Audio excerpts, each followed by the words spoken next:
আমার সামনে যে ছোট্ট বাড়িটা দেখা যাচ্ছে, এইটা বেসিক্যালি বাংলাদেশের last house.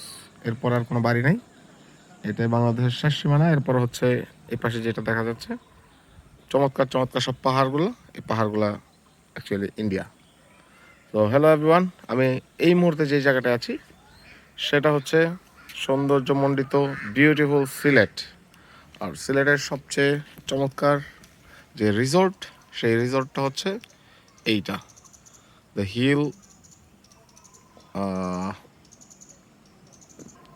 Jaintia hill resort. So গতকাল রাত্রেই আমরা জৈন্তা হিল রিসোর্টে রুম নিয়েছি, এবং মজার ব্যাপার হচ্ছে ওই বড় বিল্ডিংটার পাশাপাশি এরকম পড হাউসগুলোও তারা রেন্টে দিচ্ছে। তো আমি এবং আমার সাথে আরও টোটাল 9 জন সহ আমরা মোট হচ্ছে 10 জন। আমরা ছিলাম রাত্রে এই পড হাউসটাতে, এবং বাকিরা যারা ছিল, বাকিরা আছে এই যে উপরের রুমটা, এই উপরের রুমটাতে। আর এই চমৎকার রিসোর্ট যেটা জৈন্তা হিল রিসোর্ট, এই হিল রিসোর্টে থাকাটা একমাত্র পসিবল হয়েছে আমাদের সিলেটের হাসিব ভাইয়ের জন্য। সো অনেকেই ঘুমায়, আর যেহেতু এটা অলরেডি মাত্র 9টা বাজে, অনেকের ঘুম ভাঙে নাই। 9টা এখন বাজে না অ্যাকচুয়ালি।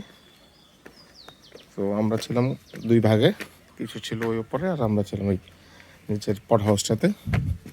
আর জয়ন্তা হিল রিসোর্টের ভিউটা, এটা অ্যাকচুয়ালি আমার অনেক দিন ইচ্ছা ছিল যে আমি সিলেট আসলে জয়ন্তার এই হিল রিসোর্টে থাকবো, যেহেতু এটা সিলেট এবং আশেপাশে সবচেয়ে সুন্দর একটা রিসোর্ট। তো ফাইনালি আমার সেই ইচ্ছাটা পূরণ হয়েছে। এটার এরিয়াটা চমৎকার, একদম এই পাশ থেকে শুরু করে ওই মাথা পর্যন্ত। রিসোর্টটা একদম জাফলং যাওয়ার আগেই রাস্তার পাশে, বাম পাশে।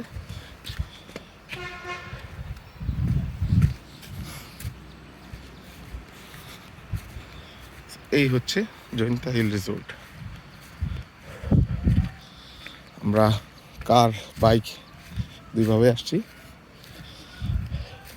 আমার মনে হয় না কেউ অপেক্ষা করতেছে, সবাই যার যার মতো কার বাইক নিয়ে বেরিয়ে গেছে।